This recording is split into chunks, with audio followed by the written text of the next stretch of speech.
Good morning guys! Let's bake chiffon cake. May order sa akin ngayon ba isa? Yung isang araw, 3. Kahapon, gipick up yung 3.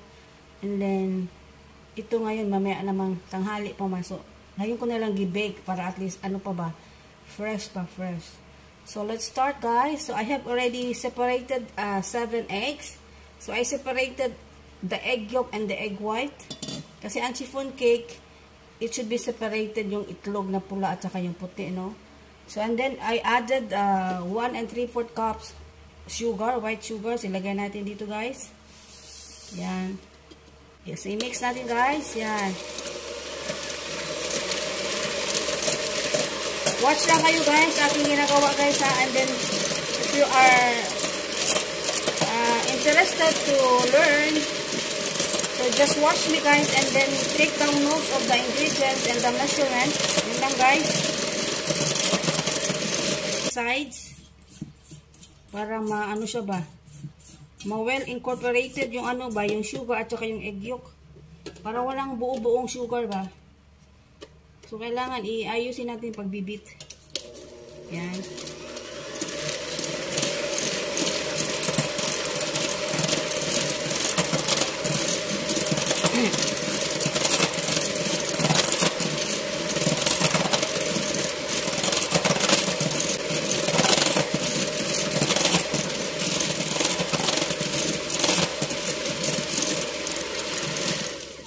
So, yan na guys, no? And then this time, we will add 1/2 cup vegetable oil.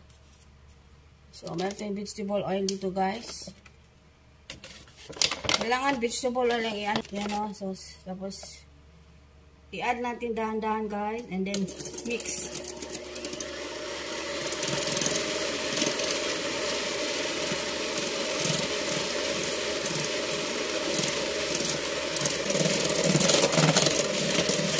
Right now, I'm beating the egg yolk, the sugar, and the oil, guys. Yun.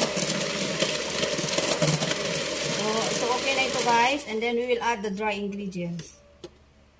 Itong dry ingredients natin, guys, is 2 1/4 cup cake flour. Iba din yung all-purpose flour. So, sa chiffon cake, we must use the cake flour. So, and then, I added 1 tablespoon of baking powder and then 1/4 teaspoon of salt. So, ito lang halo sa ingredients kayo, ha? So, yan. Ito naman, hatiin natin sa 3 ang flour mixture. Yan.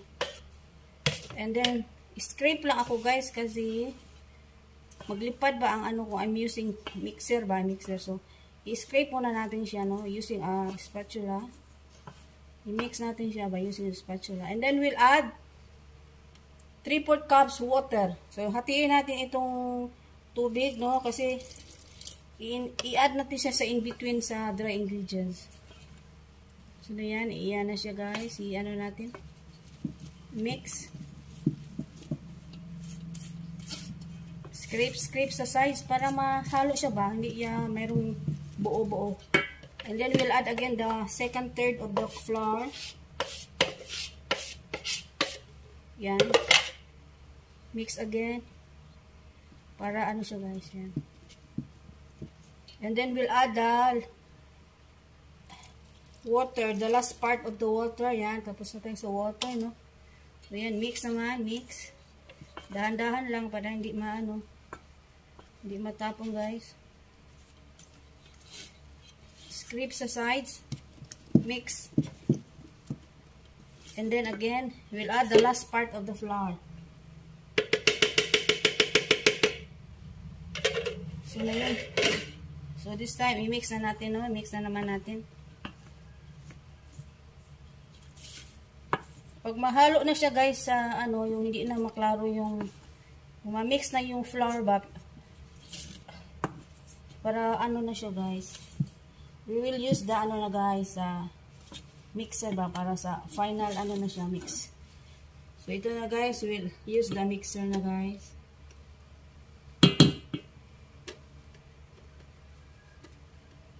Yan, i-scrape natin sa spatula kasi mayroong mga ano doon ibubuo.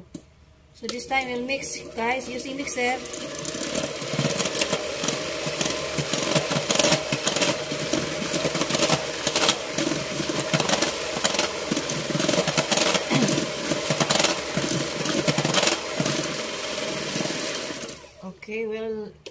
scrape the sides. Yan guys, i-scrape natin yung gilid para ma-mix yung mga dumikit na flour sa sides na hindi maabot ng mixer guys. Yan. Tulong-tulong din ba? Tulungan din natin yung mixer. So yan na guys. Yan, ano din natin yung spatula. So mix again.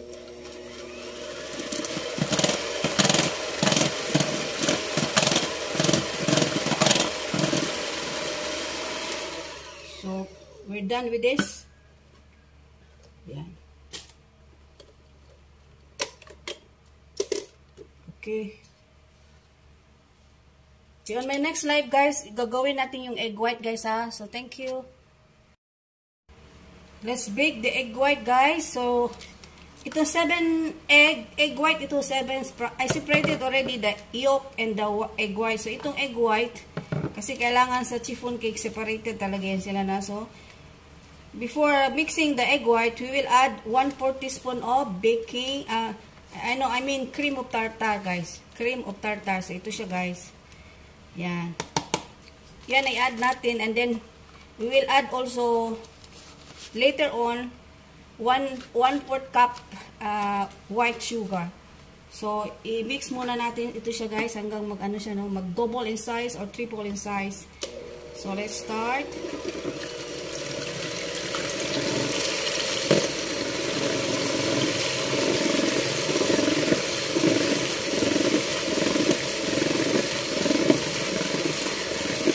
Kailangan dito guys, kasi noon ba, mag-actual talaga ako noon sa nag-demo. Kasi, minsan sa YouTube, yung noon pa ba, noon pa, wala pa masyadong ano sa YouTube. Kasi yung nag-start pala ako ng baking. So, nanood ako ng YouTube, but wala ako nakuha, hindi ko nakuha yung isang technique na ano ba, na dapat gawin ko. So, nung nanood ako ng sa kasamahan ng friend, ng pinsan ko ba, baker siya talaga, baker siya. Pinuntahan talaga namin sa bahay nila. So, nanood talaga ako ng ano niya, paano siya magawa ng chiffon cake. So, wala siyang cream of tartar. Ang ginamit niya, instead of cream of tartar, ang ginamit niya is yung calamansi juice. So, yun din siya, guys. So, ito na siya, guys. Yung egg white. Tinan mo yung egg white. Oh, naging puti na siya dahil sa cream of tartar, guys. Yan ang kanyang ano ba. So, ang bubbles ng ano niya guys is pino na. So, this is the time na we will add the 1/4 sugar. Itong sugar, kailangan i-add natin ng dahan-dahan. So, pakunti-kunti guys. Mix. Yan. Yan, dahan. Add naman tayo. Dahan-dahan na yan so guys.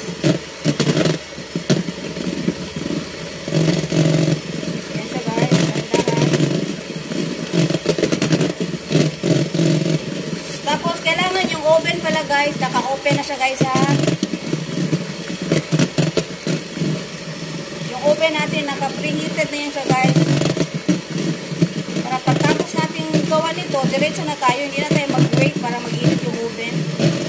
Ito na guys, so daan na tayo sa sugar. So, let's continue beating guys.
size na tayo guys, no? Dumami na yung ano natin, egg white.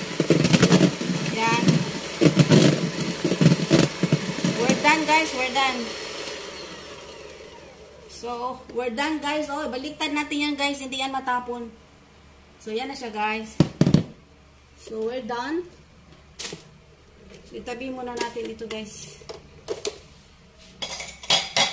And this time, itong yung na-prepare natin na butter kanina, yung egg yolk, dahan-dahan natin ilagay dito buhos guys.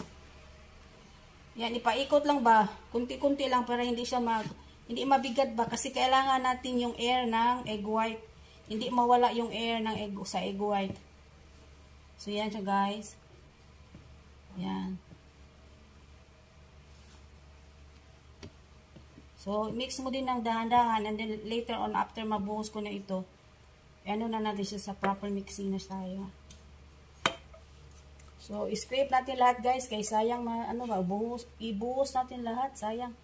Huwag magtira, kay sayang.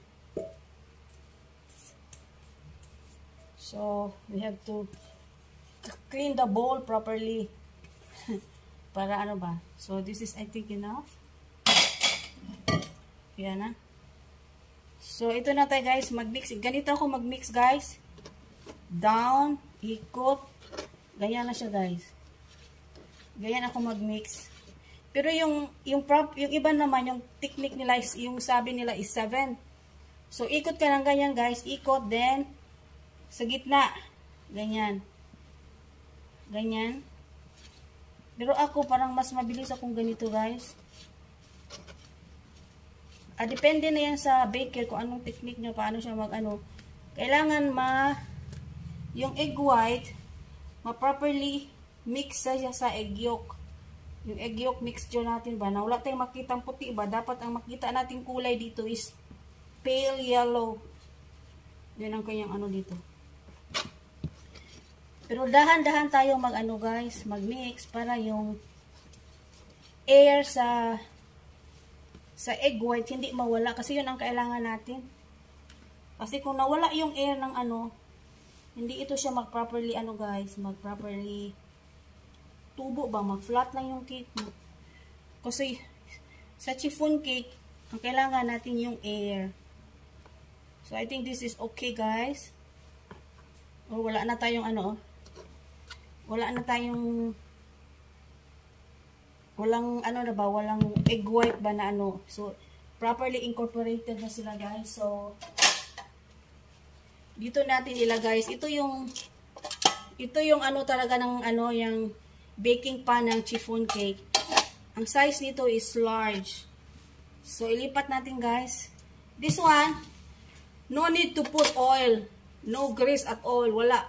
Plain lang siya ganyan. At least hindi siya basa guys ha. Kailangan punasan natin na magiging dry siya. So no need of oil. So we will ano guys, buhos lang natin dahan-dahan. Yan.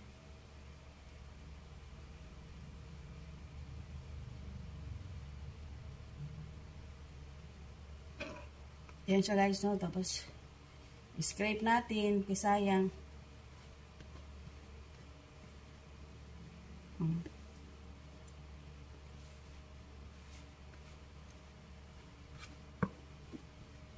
So, ubusin din natin guys, kasi sayang, dagdag din niya sa tubo ng cake guys.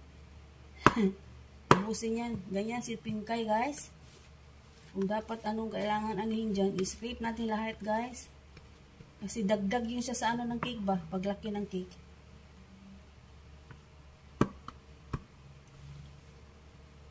Yan na guys. So yan na siya. So we're done. So ito na siya guys. We're done na guys. Yan. So ito na.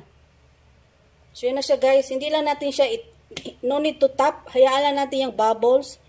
Kasi mag-ano lang yan siya, mawala lang yan siya guys. So, thank you for watching guys. So, ilagay ko na siya sa oven and then we will wait for 45 to 1 hour kasi kailangan ko dito. Hindi masyado mainit, hindi na masyado, ano lang, yung nasa tama lang yung init pa guys. So, mostly an hour itong waiting natin. So, thank you for watching. This is Pinkay's Chiffon Cake.